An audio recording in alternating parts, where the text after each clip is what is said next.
So, welcome back to Third Age Reforged and to another battle replay, and we're going to do this one now. This is one that I've been sat on for quite a while because it's Austin Airy, and it's because it was sent to me right after we did this map the last time, and of course I don't like to bunch up repeats on maps too often if I can help it, and I want to do this one now because otherwise there's a very real chance that it'll just get lost and forgotten about in the list, and it is one that I do want to show because it's going to be a showcase of 3 Gondorian armies on the defence against a host of darkness once again, in a similar vein to the Minas Falath siege that at this point we showed several weeks ago.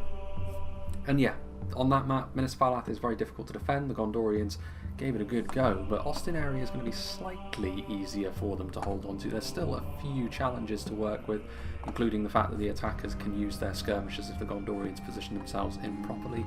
But the Gondorians are also going to be pretty good at absorbing that kind of pressure, and there is a reason why I think Gondor do tend to show up more often than not in these large-scale battles, and that's because they can be quite fun to play as. They've got the resilience to be pretty good when good is on the attack, but also when you're defending, that is where their polearm focus and their heavy armour and shields really do come into their own. They can be maybe a little bit one-dimensional, which when all 3 armies are the same can prove to be a little bit of a problem. You don't have that diversity and that's the strength that that can bring in the types of units that you can field, but we shall see.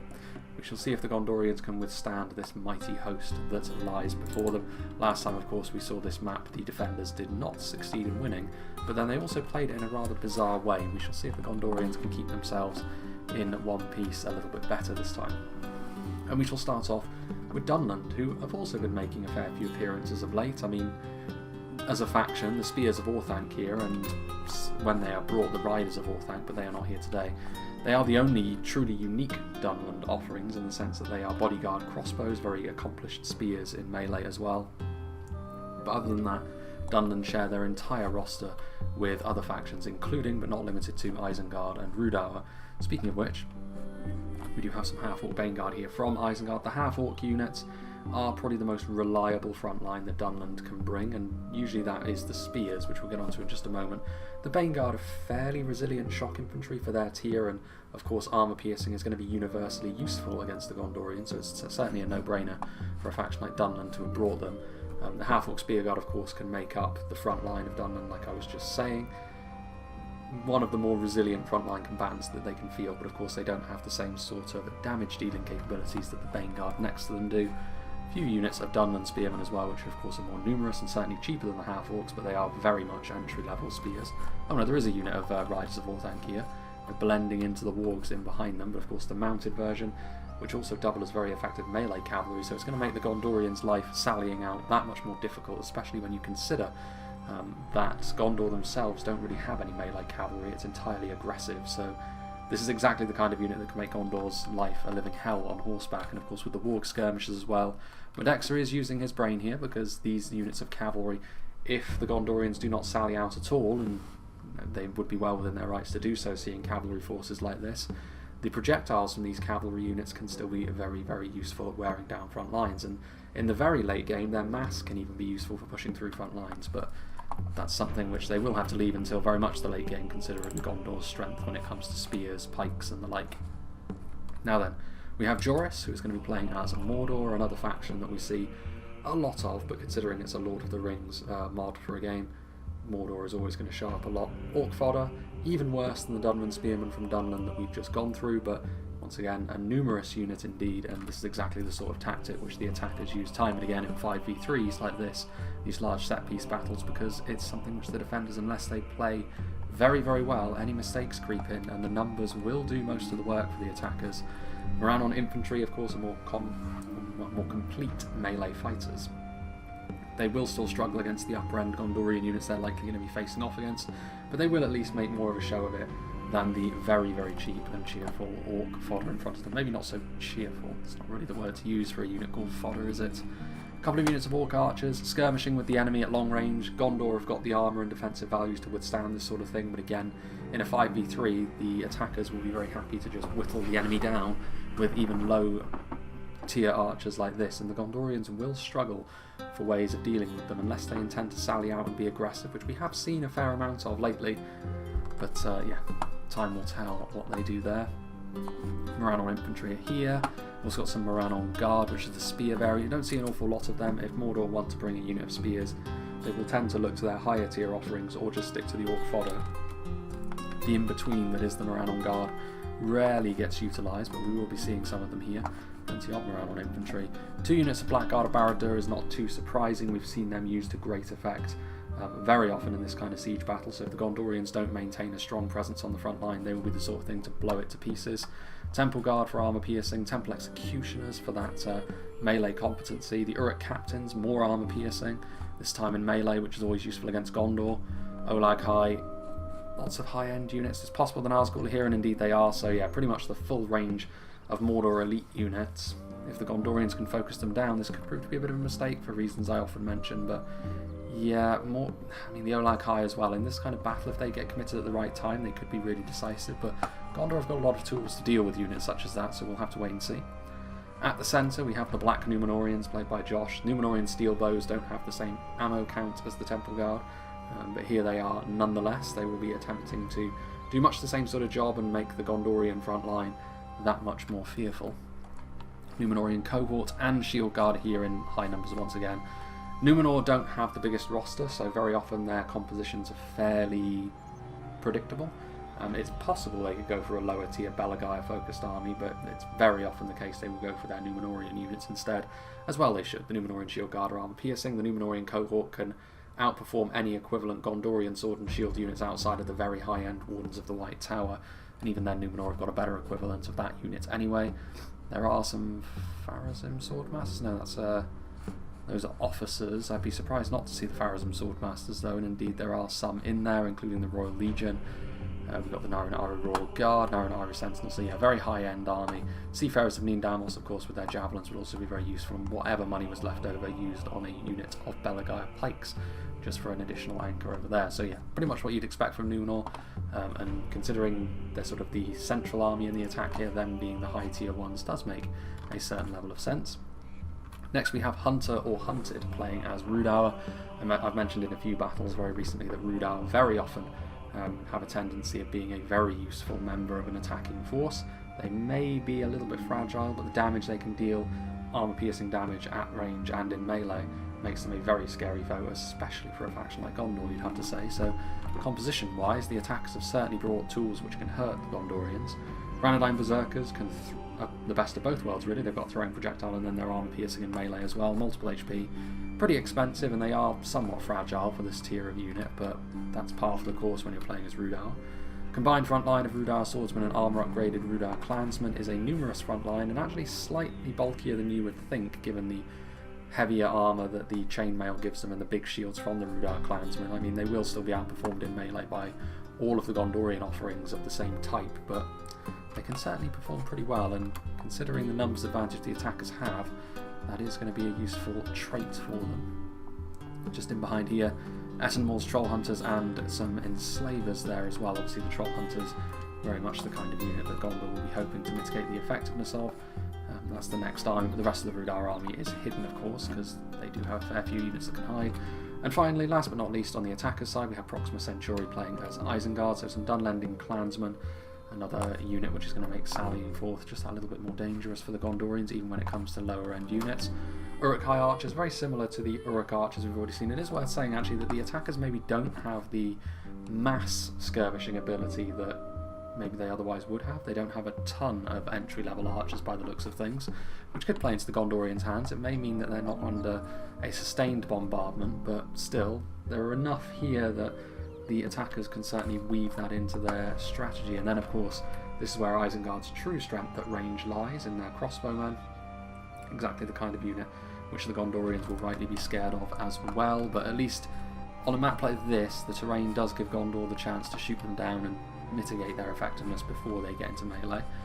Uruk-hai Pikes, exactly the sort of thing which Gondor will need to anchor them in place against what is going to be a challenging Gondorian frontline to overcome, but late game pikes can always be useful, as I keep saying, but also when it comes to a grindy frontline fight, Isengard can definitely hang tough with Gondor if they utilise units such as this and the Uruk-hai infantry in behind them. The trifecta of infantry, pikes and crossbows is tried and tested for Isengard. Half-Orc Baneguard and Spearguard, which we've already seen from Dunland, only this time in their native Isengard. Uruk-hai Berserkers are very vulnerable to ranged fire, even with their 3 hit points.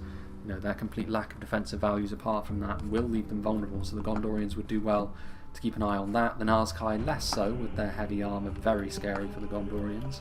Trolls the White Hand kind of similar to the Olaghai, and perhaps could be decisive here, the Isengard Ballista. I don't know. The terrain of this settlement is a little bit more difficult to use the linear siege weapons on for attackers, but it will force the Gondorians to position themselves very nicely on the hillsides. If they leave themselves exposed, that Isengard Ballista will make this battle short indeed.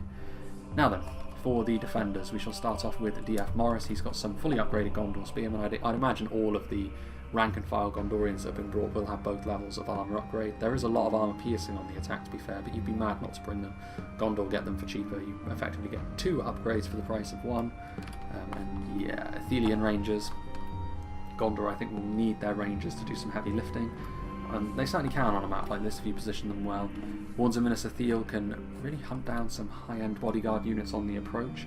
Choosing what to target down is going to be important. The Trebuchet will need to pull its weight heavily as well. He has brought some Mithrandir's retinue, so he was intending to sally forth at least to a certain extent, but that Dunland cavalry in particular is going to make that very, very difficult for him if Dunland uses their cavalry well. Fully upgraded veterans of Osgiliath, locked morale, exactly the sort of thing which could be really useful on a frontline fight which is flagging for Gondor. Buy them a little bit of time, but hopefully we'll be talking about their damage dealing rather than their ability to fight to the death, otherwise things will be looking pretty grim for the Gondorians. Marksmen of Caer-Andros, of course, have got that two-handed sword in melee, which is their unique selling point, because you of course know they're going to be really good at range, but being good in melee as well is a real bonus for defenders in a situation like this. 2 units of Fountain Guard, obviously for anchoring the front line. Pelagian Marines as well, positioning going to be everything for them. Nimlothian Honour Guard, the shielded Fountain Guard as they used to be known. Armour piercing on them is a very nice thing to have. Wardens of the White Tower, all of the high tier stuff for Gondor. Citadel Guard, very similar to the Numenorian Shield Guard we've already seen. An armour piercing spear unit. Some Raven Helms and some Axemen of Lasarnak rounding out the shock infantry as well. So yeah, a high end army. There could be a couple of other units hidden, but probably not.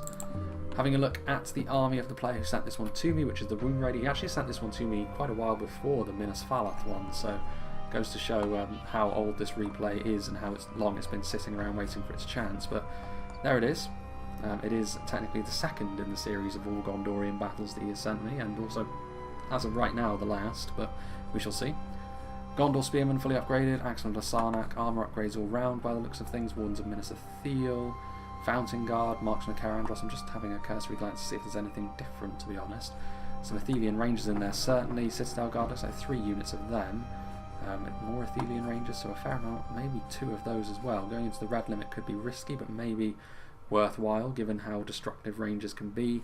2 units of Pelagia Marines as well, and another unit of Mithrandir's retinue, so they do have the ability here to sally forth and do some not insignificant damage, but with the amount of florins that have been invested on a team-wide basis now, they need to use their cavalry well. It's not a matter of it's a nice thing to have. It's if they don't use it well, that wasted money may prove to come back to bite them. And last but not least, for the whole roster this time, we have Y2K86. Nimlothian Honour Guard. Again, it's just going to be more of a cursory glance at this army just to see if there is anything different. And he has actually brought the Guards of Osgiliath, the only out-and-out pike units that the Gondorians have to offer, so could be useful as the battle wears on. He's also got some standard Gondor archers, which will be... they'll be less concerned about using their ammunition on the more rank-and-file attackers that are going to be coming for them, but let's wait and see how that skirmish fight develops. At 37,000 frames, I mean, there may very well be some skirmishing, but I imagine the attackers are going to get down to business with infantry fairly fast. It's not, after all, a really super long battle as we've had in the past. Athelian Rangers, unsurprisingly, Wards of the White Tower, all variants of Fountain Guard, like we said, and yeah, that's pretty much it. If anything else does reveal itself, then we shall deal with that as and when the battle is underway. Speaking of which, I will make a little cut because I don't know necessarily if the Gondorian cavalry is going to go really aggressive or whether they're going to wait for the attackers to set the table, as it were. So I'll make a cut and we will rejoin when the battle is getting underway. So I have to say, the initial setup on this one is actually not really what I was expecting. You can see the Gondorians are getting into a large enveloping position to receive Mordor as the orcs start to make their way forwards, and Gondor will be tempted to bring forth their infantry. And Joris's army is a little bit stretched, but he's got plenty of reinforcements that he can commit so he's not just throwing his orc fodder away unnecessarily. I think this will be where this fight does truly get underway, but there are a few armies around the periphery which are lagging behind a little bit, and a non-unified assault is one way in which the Gondorians can certainly find their way getting back into the battle on an even keel. A little bit more by default. Orc fodder are going to really start to struggle if reinforcements are not forthcoming immediately, but fortunately Numenorian units are also making their way forward, as well as the Olag High, so stuff like Gondor Spearmen are going to struggle a little bit under the weight of these quality of units, but Gondor have got plenty of higher end units nearby as well, capable of burning down the trolls a little bit more quickly, and of course the Numenorian units, the Gondorians, will need higher quality stuff to deal with them. Meanwhile, there was a little bit of a sally forth from the Mithrandir's retinue, but I don't think they actually fully went after the Rhudaur force, which is attacking from this angle on its own, interestingly enough, and that's going to be the same sort of thing happening with Dunland over on this side. Not the most resilient of factions, and if they are left to their own devices against single Gondorian armies, then I really feel as though the back end of the settlement here is going to be just fine. However, that does mean there's going to be really an awful lot of pressure put on Morris's army from the front initially here. I think there was a little bit of friendly fire there as well, which is not what Gondor need right from the off from a trebuchet.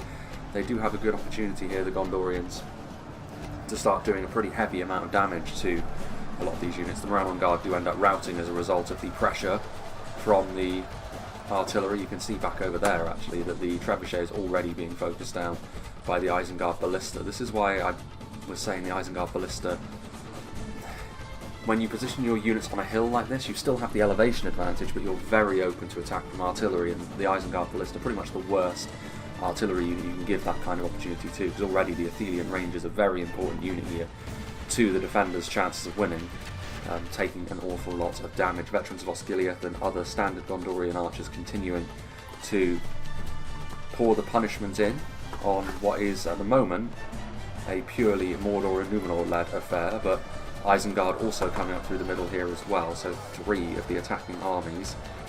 And I do think actually if the attackers double down on this, then Morris's army will start to fall away pretty quickly. You can see on the minimap there that Woundraider is going to send over some reinforcements, I think sensing the fact that he won't need his entire army to keep Rhudaur in check if this is how they wish to play it. What have we got going on over here? Warg skirmishers coming forward, trying to use their javelins to force the Citadel Guard out of position, but they're taking hits from the archers just in behind, and yeah, I mean, Wargs don't do too well under arrow fire.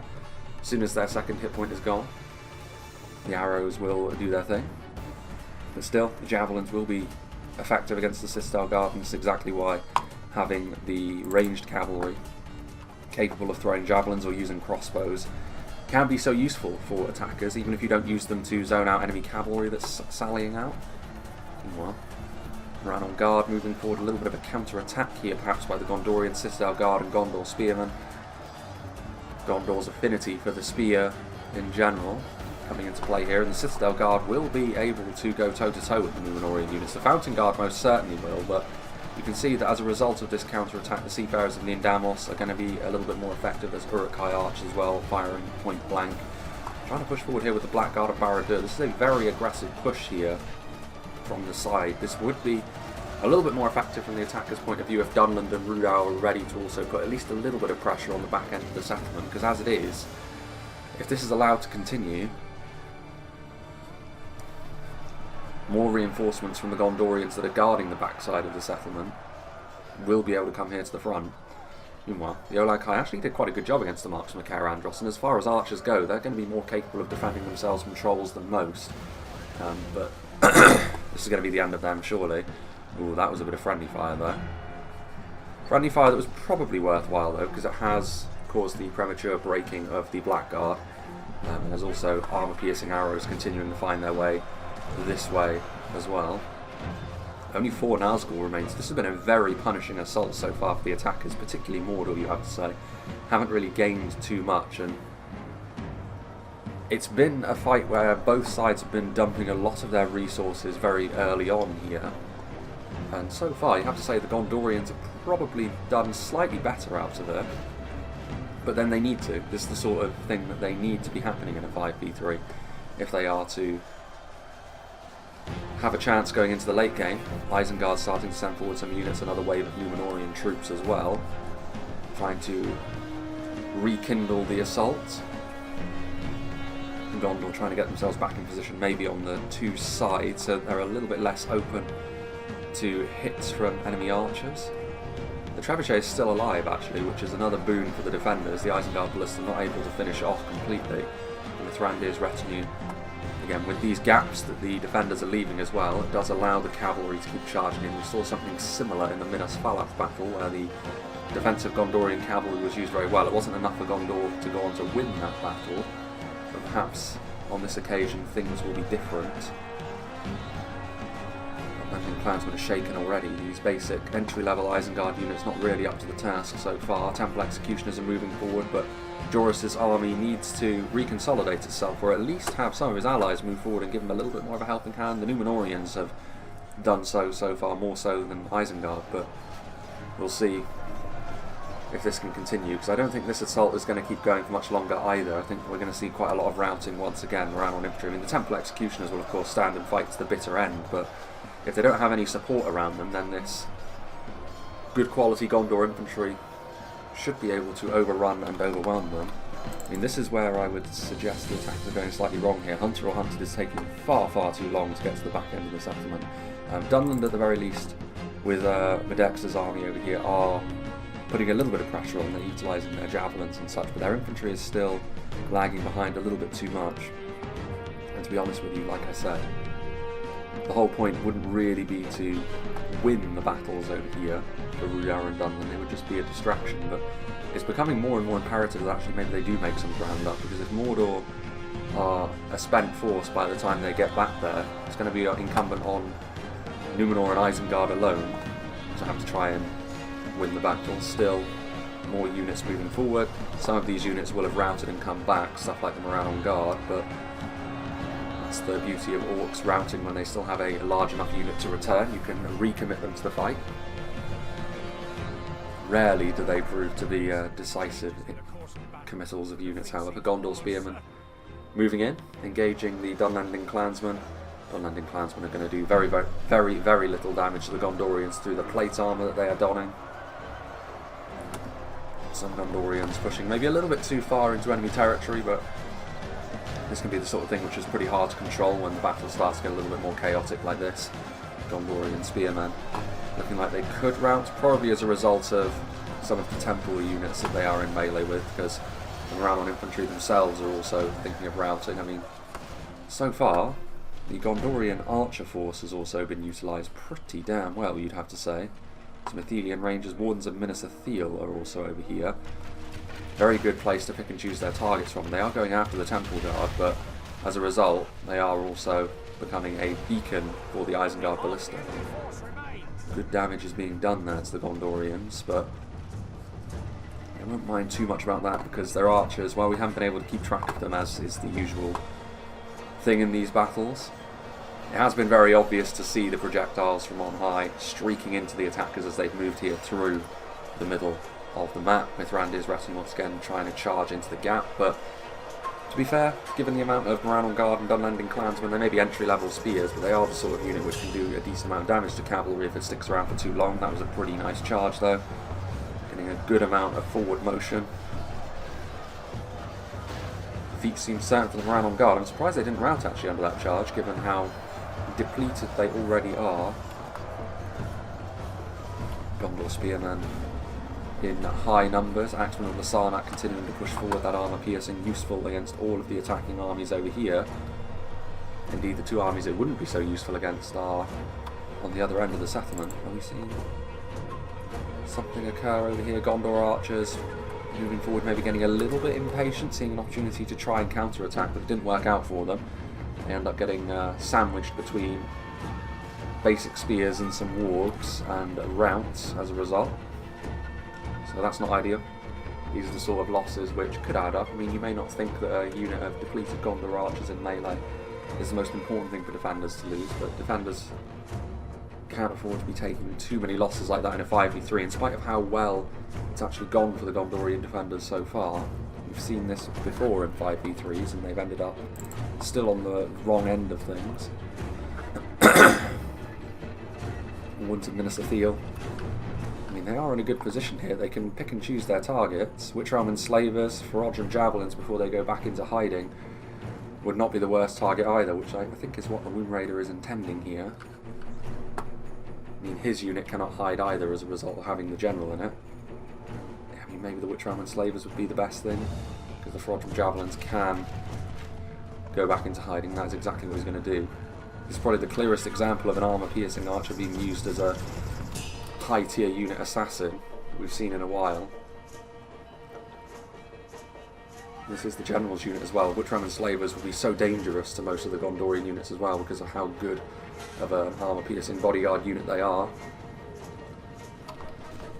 They can try and embed themselves in other units, but that's still going to result in their units being killed, and this is where still hanging around and being slow is going to really hurt Rhudaur if they continue at their current pace, because now there's actually a cost associated directly to them for their slower pace.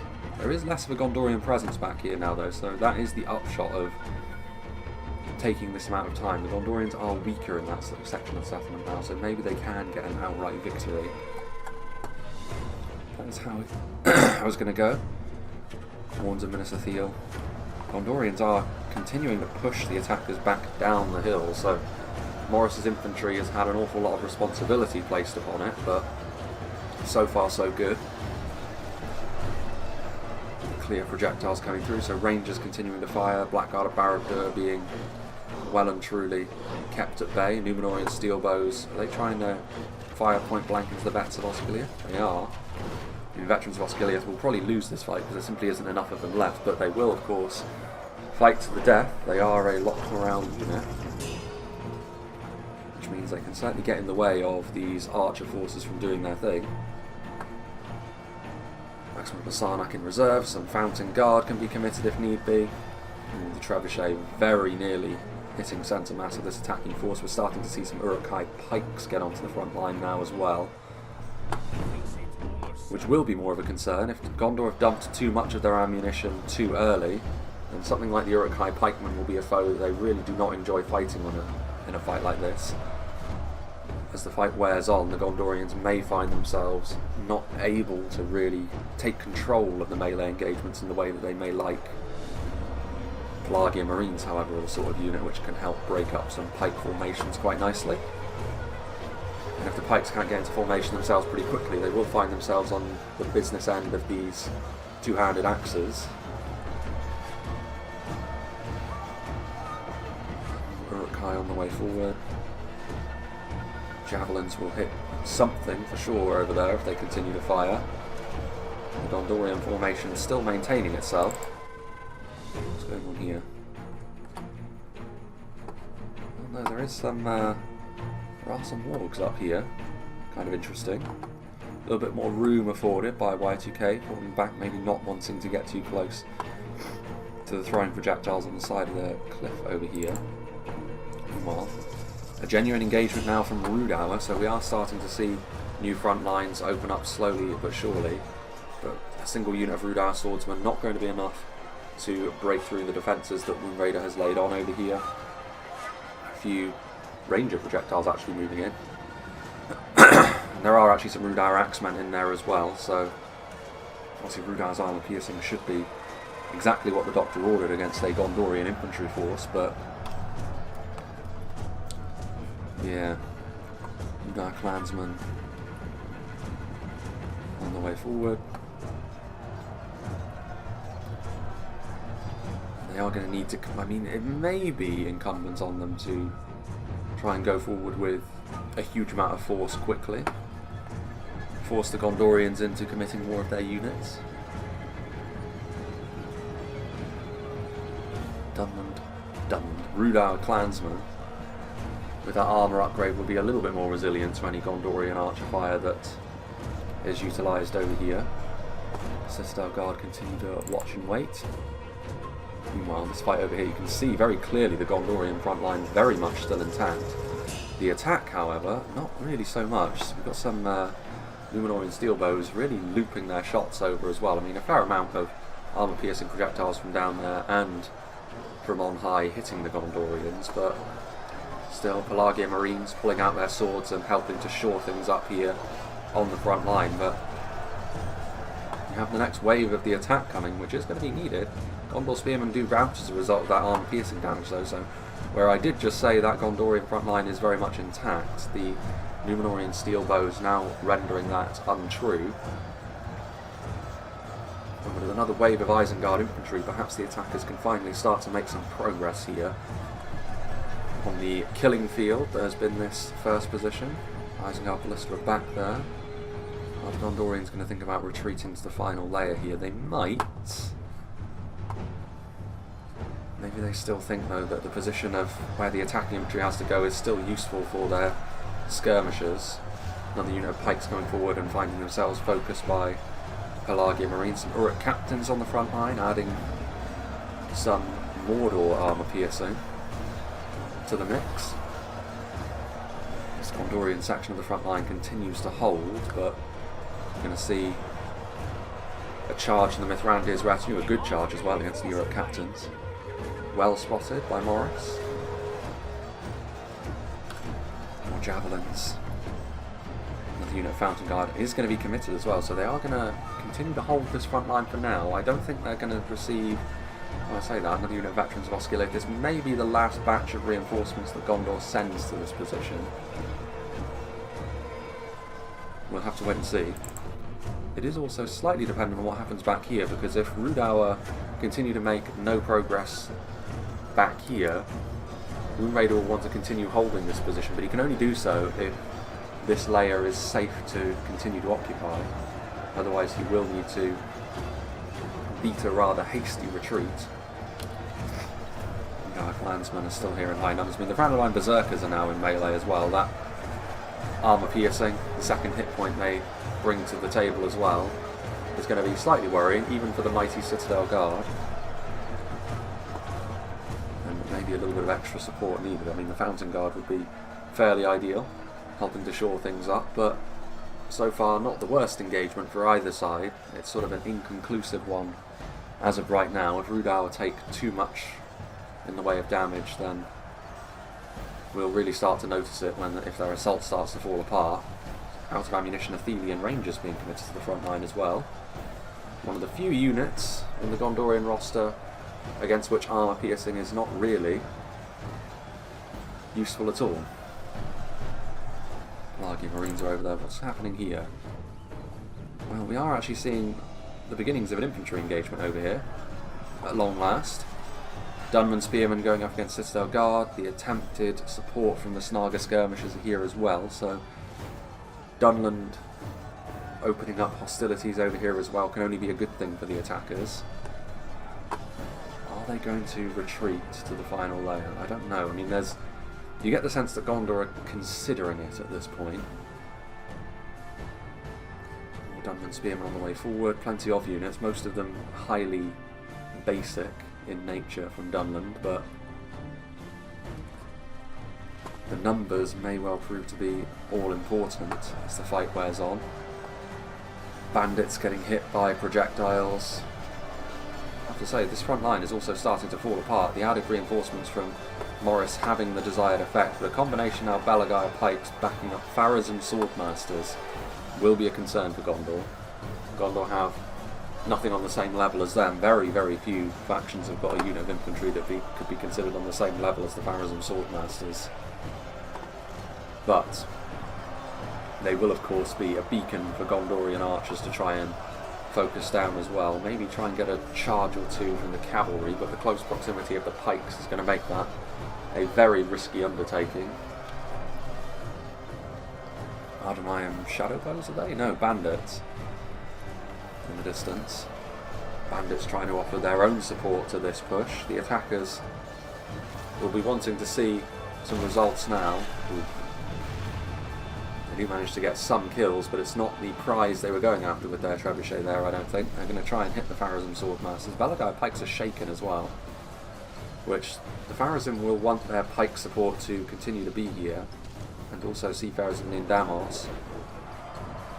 In the end, their javelin volley actually got cancelled as a result of that charge from the Gondorian cavalry. I really think the Gondorians have played this really rather well so far.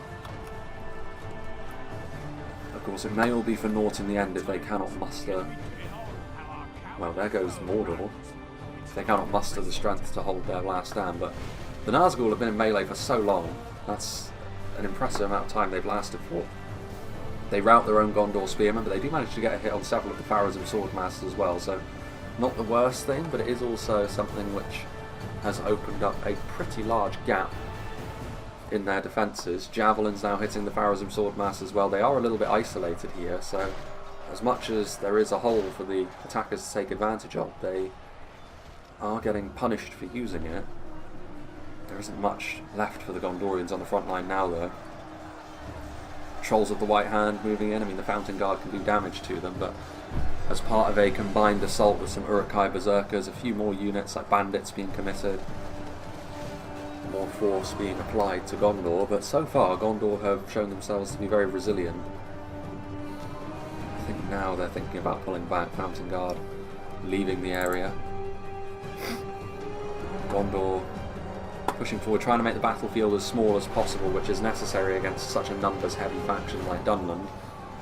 If you can force the fight to be in a choke point, then their low-quality infantry will break upon your front line pretty much indefinitely, but the problem with taking a position like this, not just the Isengard ballista, but also the support from the Snaga skirmishers down there are going to be doing a decent amount of damage here to the Gondorians. Also, a gap being left is pretty much a cardinal sin. Half-orc Spearguard managing to find a way through, and they could now try and envelop the front line, so Y2K is going to need to try and correct this situation pretty quickly. Rhudaur, on the other hand, continuing to throw themselves against the Gondorian front line.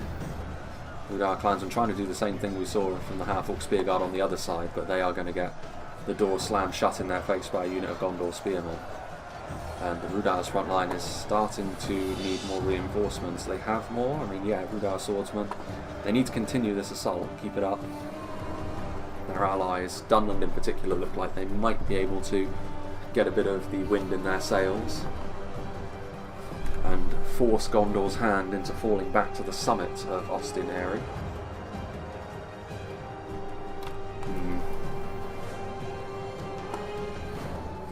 Could try and get their javelins into place. One unit of Rhudaur axemen isn't going to be enough, I don't think. Other units, I mean, we haven't seen the Reforged javelins yet, but they may well be present. Interestingly enough, they're not going to try and envelop the front line so far. Another unit of Half-orc Spearguard might do that. Wardens of the White Tower on the way forward. So I mean, there's some really high-end units here from Y2K which are continuing to fight, which, given the messiness of the engagement, is a little bit surprising, but the quality of the Gondorians may yet be enough to send the Dunlanders running for the hills. There goes Y2K's general at the hands of a Snaga javelin. Yeah, and that is the cue for Y2K to try and salvage everything he can. Some higher end units, leave the rest as a rearguard, because I mean the Dunland infantry quality is low enough to the point where the rearguard will at least put on a decent enough fight. Dunland spearmen may well rout. But yeah, enveloping the front line and considering the reliance on the guards of Osgiliath that are here, crippling their formation is very key. And Mothi and Honor Guard on the front line as well, so it's a decent amount of high quality stuff that they have ended up losing. Meanwhile, Trebuchet firing rotting meat. The fight over here is kind of grinding to a halt. The trolls falling away, the Uruk-hai berserkers still in decent number, but their own defensive value is proving to be a bit of an undoing perhaps. The Wardens of the White Tower won't relish being in a melee fight against the berserkers, but needs must. Still some Gondorian cavalry here as well, highly depleted now of course, but once again, much like the last battle with this kind of setup on Minas Tirith that we saw, the Gondor cavalry has been used quite nicely in a defensive capacity. They haven't sallied forth and really tried to attack the attacking armies on the approach. They've used them as a sort of reactive part of their front lines, which has worked out quite nicely for them. On both occasions, it certainly wasn't the reason why Gondor lost the Minas Tirith battle. That was more just a case of the settlement being very hard to defend. Maybe Ostin Eyrie being a little bit more of an advantageous position for the Gondorians is the difference maker here, because aside from that, things have progressed in a very similar fashion. units moving forward, but I mean you can scarcely see some of the attacking units now in and amongst all the bodies that have found themselves piling up at the top of that little hill. There's not a huge amount of the attackers left over here, you'd have to say. Not really enough to muster a huge assault on the peak of the settlement, so it is most certainly going to be Dunland and Rhudaur upon which the attackers' hopes will rest going into the late game.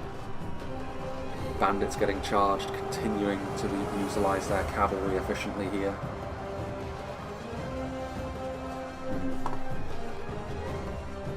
Berserkers will be victorious slowly but surely over here. Uruk-hai crossbows getting into position, another useful unit for the late game here.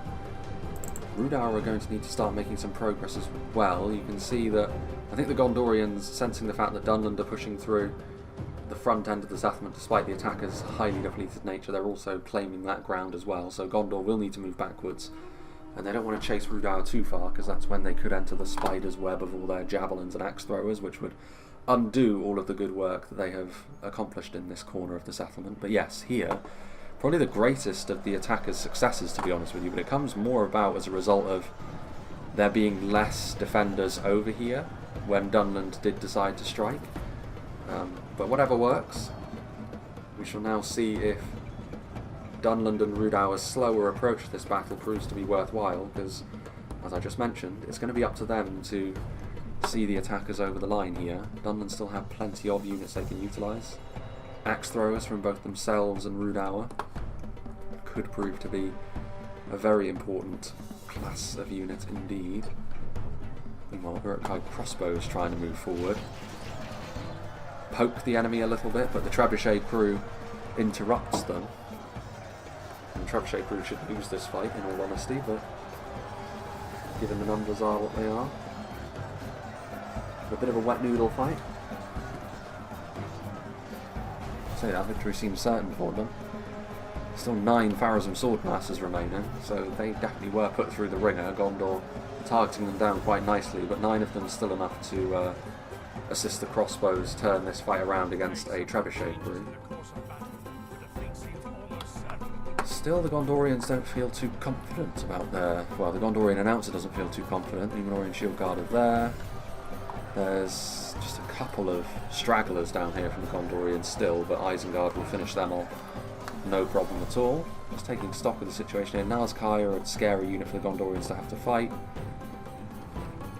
Some Numenorian steel bows, Naran Iron Guard, good quality stuff.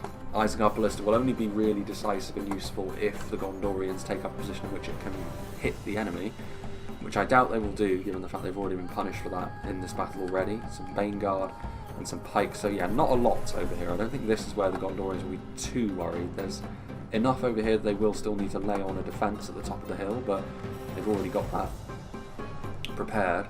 A single unit of Fountain Guard backed up by a few marksmen of Caerandra should probably be enough, maybe with a little bit of range support. It's going to be over here where things are going to be a little bit more decisive. Still some Athenian range, that they've still got some ammunition. The choice of how and when to use that will be very, very key. The enemy are badly bloodied. They have lost half their men. Is that correct? Uruk-hai crossbowman no longer engaged in melee. Veterans of Osgiliath moving forward. The Berserkers won't last too much longer with how depleted they already are. A couple of them aren't even bloodied though. An amazing coincidence given the kind of fight they were just involved in. We'll go to ×2 speed here. I think we shall. Crossbows. Yeah, I'm trying to whittle down the Gondorians further. Not the sort of attrition Gondor can afford to take at this point in the battle, even with how well they've done. Like I said, 5v3s are very unforgiving for the defenders. Can they see themselves over the line here? I think the Gondorians do deserve to win based on their performance so far, but they can't afford to allow the attackers to get good value from this sort of unit. Getting a bit of friendly fire actually into the back of their high quality Trying to use the trebuchet as a bit of partial cover. Maybe the Athenian Rangers out of ammunition, not the most important thing to their defence, so they're willing to allow them... Whoops. Willing to allow them the hits. Seafarers of Niindamos getting into melee. Not very many of them though, so this is a bit of an incidental engagement in the long run. We're starting to see a battle over here. Not really. I mean, again, Medextra is being very, very slow in this fight, and I mean, again, the attackers from the front are starting to ratchet up the pressure once more. There is a bit of an engagement going on over here as well. Some Citadel Guard which were left behind being overwhelmed by a plethora of Rhudaur's spears. Yeah, I mean, once again, I don't think... I mean, there's some Riders of Orthanc over here. Rhudaur more depleted than Dunland as well. It may still have the Ferodrum Javelins, which they can reveal. But yeah, Dunland needs to be the ones to take the lead here, and Medextra seems very reluctant to do that. And again, the fact that the attackers are getting things underway from the front here, now would be the time to start utilising your numbers to try and really overwhelm. But as things stand, I mean, the Nazkai are still a big problem for Gondor to have to try and deal with. The armour piercing on the Numenorian shield guard to back them up. Gondor looking a little bit fractured. So could this be the moment? I mean, we're near enough to the final 10k frames, so this is now the final stage of the battle for the summit of the settlement, and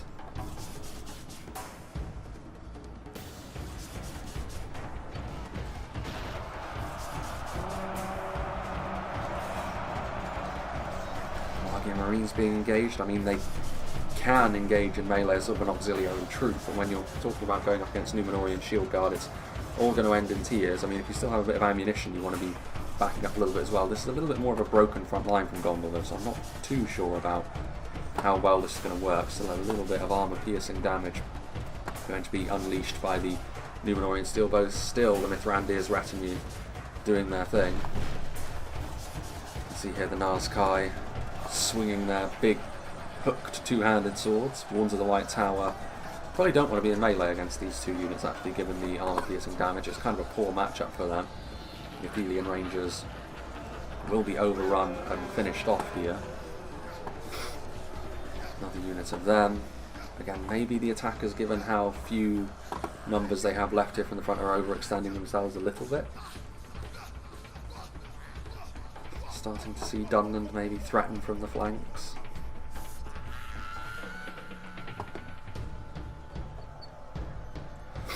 SMO's Troll Hunters.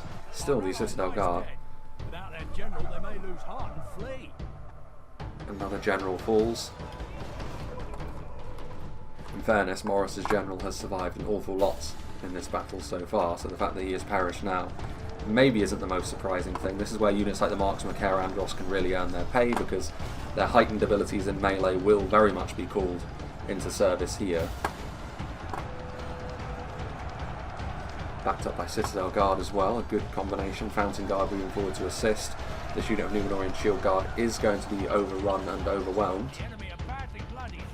They have lost half their men. Still some Marksman Andros that have a bit of ammunition. Sort of thing which will be very useful. The out of ammo Athenian Rangers really being used as kind of a speed bump to try and deal with all of these armour piercing units, which Gondor won't really want to be fighting in melee. But the Fountain Guard, a better choice than most, given they can try and keep all of these dangerous Isengard troops at arm's length. Citadel Guard pushing forwards as well. I mean, vice versa is also true. Isengard, most of their units are going to be somewhat reliant on their armour, so the armour piercing on a unit like the Citadel Guard is going to be very handy. Numenorian steel bows taking some hits. A little bit further back, we've got Marksman Andros finishing off the Numenorians over here, which is going to free up some Nimlothian Honour Guard, another unit of Fountain Guard, perhaps two units of Fountain Guard, one being very depleted though. Veterans of Osgiliath. Someone admitted defeat. Who was that? It must have been Isengard, must be Proxima Centauri, because Nazkai wouldn't have routed in that situation, and I don't know, that's a little bit unfortunate. The Isengard Ballista still could have been so useful. 15 Nazkai, 89 Uruk-hai Archers. I mean, it's not a massive force, but it's significant enough. I mean, if it comes down to just a handful of units, like a couple of dozen, then that will have been extremely decisive indeed. And the defenders are going to win on the front line definitely now. They've had to commit forward maybe more than they would have liked, which surely this is the catalyst for a big attack. And it is now, yes, Medexa. I mean, as much as I've been saying Medexa has been taking things slowly, it may well prove to work out for him in the end, because once he's moved forward, once he has decided to commit, it's been as a result of the defenders having to siphon off resources that would otherwise have been here, and overwhelming the defences that remain has, well, in the first choke point, proved to be relatively easy, given Dunland's lower quality of unit overall. Dunland Spearmen taking point-blank hits from the marksman Carandros. Maybe not the unit they would have chosen to use their arrows on, but they can't afford to be too picky here. They may end up routing the Dunland Spearmen as well in pretty short order. That charge isn't going to be too effective there. Gondor pulling back just a little bit, not wanting to be suckered into Dunland's games. Over on this side, Numenor's general falls. Rhudaur, unsurprisingly perhaps, are going to be trying to utilise their throwing projectiles. Still being pestered by the Mithrandir's retinue. Still somehow alive. The Rangers leaving this position. And an overall victory is going to be achieved here.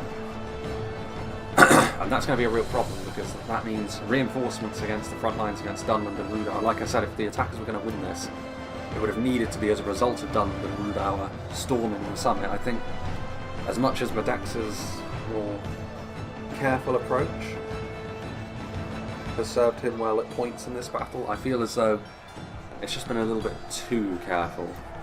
If Gondor are able to get reinforcements back there, it's going to be pretty grisly for them. Gondor archers firing away on units which are climbing the hill as well. Fountain Guard continuing to squeeze in. Definitely a useful tool against the Nazkai. It was enough to convince Proxima Centauri that he should be admitting defeat after all. Is that so? Riders of Orthanc. Those crossbow bolts could prove to be pretty important. Some Snaga in the way of the advance. A player admits defeat. That's probably Numenor.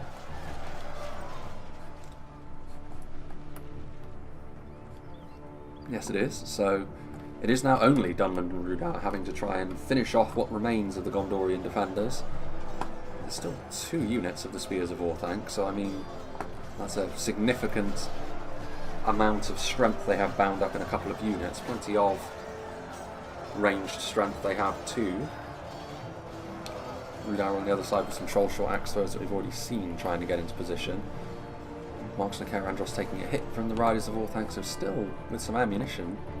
So some remarkable restraint shown by the Gondorians with a couple of their units, and that may well prove to be very important as we enter the decisive moment, really.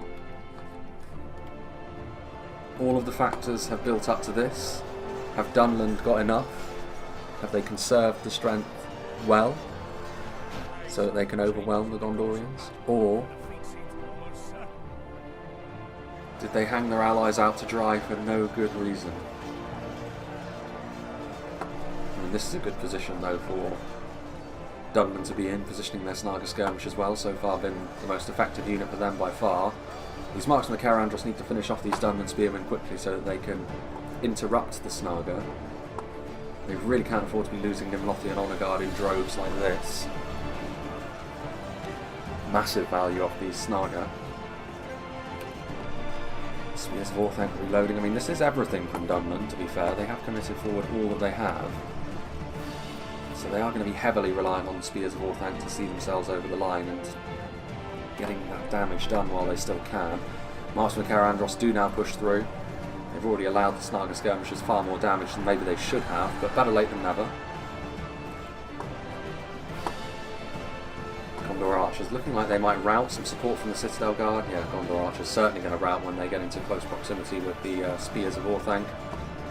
I thought Bane Guard going to add more armour piercing to the situation, but Wardens of the White Tower still in pretty good health actually, and as much as the armour piercing will be useful against the Wardens, Bane Guard are not the quality of unit which is going to be good enough to deal with Bodyguard class unit. A Silver Surfer. Some of the Dunland units still don't have their textures.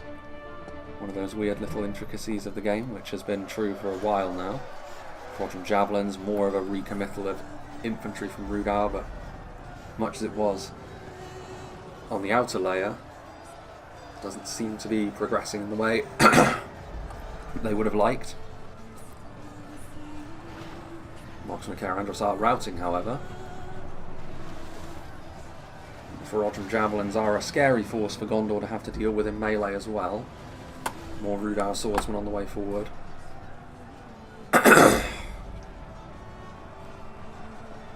Some Athelian Rangers getting engaged. Axemen of Lasarnak charging into the fray.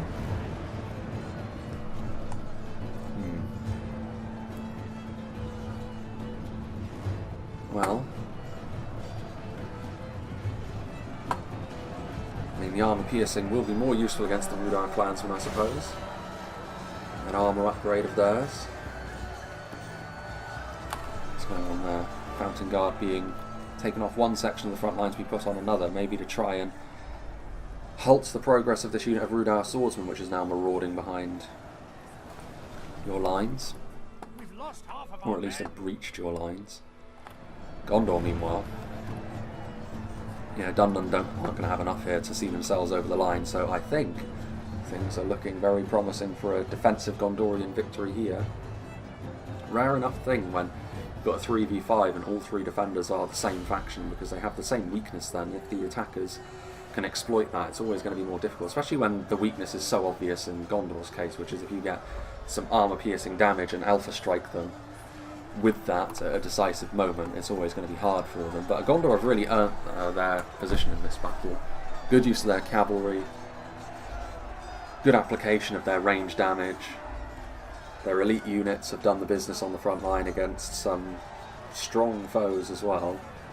Yes, the way the attackers have decided to approach the battle has been somewhat helpful to the Gondorian cause in the long run, but The enemy force remains. I don't think the attackers played like catastrophically, so it was still very much upon the defenders to have to try and spread their resources well, and I think they really have done that, so fair play to them. Victory seems certain. Only a fool could lose this battle.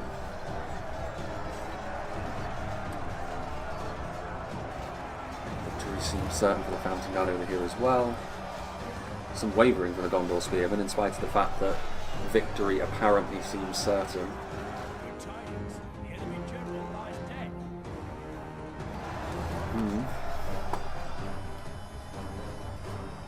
Marksmen of Carandros are moving over. More reinforcements now being committed now that Dunland are falling apart. So even in spite of a little bit of routing here from the pressure that Rhudaur are putting them under, I mean, clearly the fight isn't going to last too much longer. Rhudaur got slightly better morale than some of the other evil men factions, but they are still going to fall apart in the face of this sort of thing. Spears of Orthanc being left to their own devices a little bit. I mean, risky, but I don't think it's going to matter too much. I think Gondor very much in the ascendancy at this point, winning by 8% as well, so it's not going to be an insignificant margin of victory, but still very close. And of course, when it comes to the defenders winning battles such as this, small things can make big swings in the percentages, and also it's not taking into account the routing units from both sides, so it's a little bit of a difficult metric to try and tie down. That will be, I would assume that's Dunland's general, but I could be wrong. Is Minister Theala back there? I suppose it could have been Hunter or Hunted. No, it can't have been, because his general was in the Witchrealm Enslavers. In our favour. Such tidings. Victory. Yeah, a few fire arrows, and that's going to send What little remains of the Rhudaur resistance on the front line there, scurrying away. It really is just clean-up duty at this point. We may as well go up to ×2 speed as a result of that. Just a few throwing projectile units, which, to be fair, Hunter or Hunted hasn't really had a really good opportunity to use as throwing projectiles. Maybe earlier on here, when Gondor's main focus wasn't on this front line, he could have got away with sending his troll hunters forward and doing a bit of damage then, but other than that, not really. I have to say, the Rhudaur and Dunland sort of slow pace in the early game and not putting at least some token pressure on the back corners was very key here, because it allowed the Gondorians to have the confidence to send more reinforcements to help Morris's position from the front, where 3 armies were attacking. And yeah, that was the difference there, because if they didn't send those reinforcements, Morris ultimately would have been overwhelmed by 3 attacking armies, and then the momentum well and truly would have been with the attackers. So I think that, from a macro perspective, was the decision which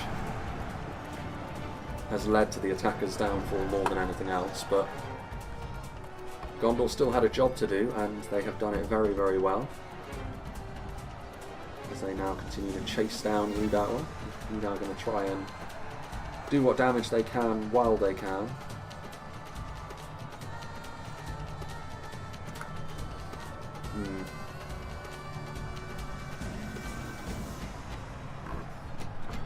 And the Axemen of Lasana are going to get in behind here as well. Surely this is going to lead to the routing of the troll hunters. Wavering, maybe made of sterner stuff than I was giving them credit for. There they go.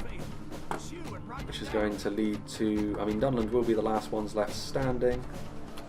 The Spears of Orthanc here going up against some spears and swordsmen from Gondor. Maybe it is fitting that Dunland are the last ones left standing, because of all the attackers, while it may have been a result of something which cost the attackers in the long run, Dunland have been the faction to have the most success of all the attacking armies so far. They had moments where momentum was with them, albeit slightly. But a well-fought victory here by the Gondorians. 9% the margin of victory as well. And I can see now why the Moon Raider sent this one to me. I mean, he sent it to me a while ago. It might have been even late March that this one was sent to me. It was very close to the last release of the last time we saw this map, which is why it's taken so long to show it. I wanted to show it now though, because it was in danger of getting lost in the slew of replays that I've been sent recently. And I do think enough time has passed. This isn't a map we've seen tons and tons of times anyway, and it is a good one. So yeah, very well played by the defenders. Definitely earned their victory here, as much as I've mentioned what the attackers maybe could have done differently. I do think the defenders were really good value for their win here. They did very good work. Interesting spread of kills there. I mean, again, Y2K, more a result really of Dunland not engaging with them earlier on in the fight, their lower kill count, whereas the Womb Raider sent more reinforcements to the front and also had a slightly more aggressive Rhudaur army to deal with as well. So it is what it is. As far as the attackers go, like I said, I mean, it was just one of those games where the macro decisions, I think, played into the defenders' hands, and if the defenders play well in that situation, they have a really good chance of going on to win, and that's exactly what ended up happening. So let's see what did the damage for the Gondorian armies. Wounds of Minas Ithil, not so many kills from Womb Raider, but based on what was happening, you can definitely imply that those were high quality kills. The armor-piercing missiles from the top of the settlement were doing well. Veterans of Osgiliath did well. Mithrandir's retinue, like I mentioned, across all of the armies, they were used nicely as a sort of foil to the front lines, and like we saw on Minas Falath, on this occasion it was enough, however, for the Gondorians to go on to win the battle as well. Marksmen, 591 and 428 kills on the Rangers. Rangers are a bit of a crutch for the defenders that they have to rely on in the current meta of the game.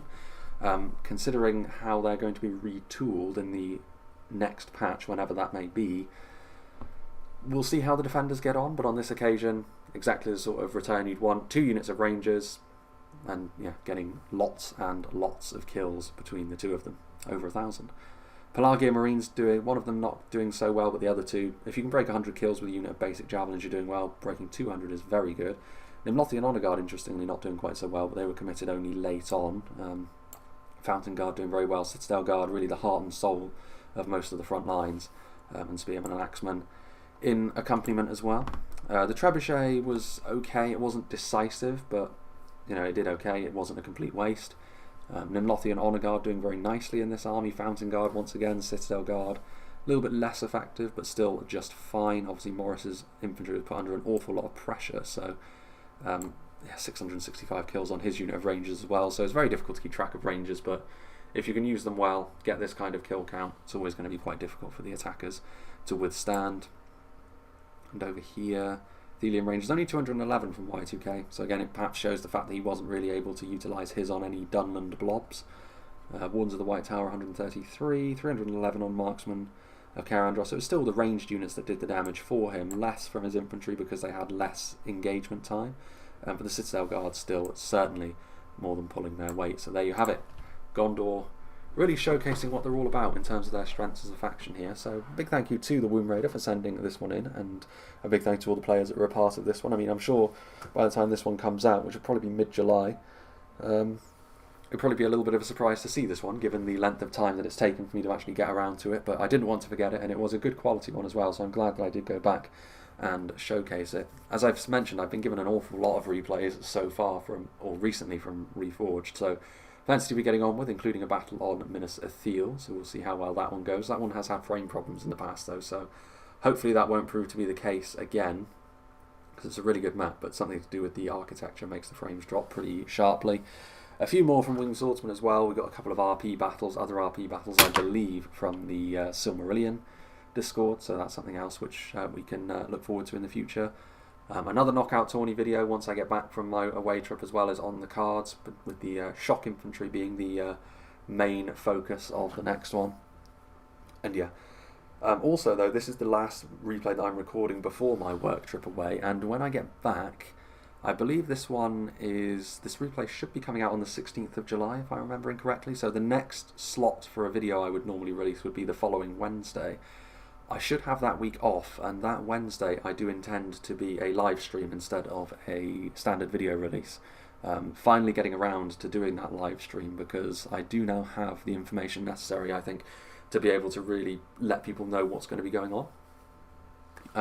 So yeah, that's what's going to be up next, and after that, of course, normal service will be resumed. I'll be trying to record as much as I possibly can for another potential work trip away later on in summer in August. But hopefully this is the sort of nonsense I won't have to put up with for too much longer. Over the course of the summer, this is going to be the busiest period for me, but I have managed to, at the very least for the first round of work trips away, I think, built up enough of a backlog to the point where my schedule won't be impacted at all. So from your perspective, nothing really will change, but yeah, it is what it is. But yeah, a live stream up next, and then normal service resumed after that. So I hope you'll join me for the live stream, just for some context on where the channel is going. But yeah, I hope you enjoyed this, and I hope you'll join me for whatever is next.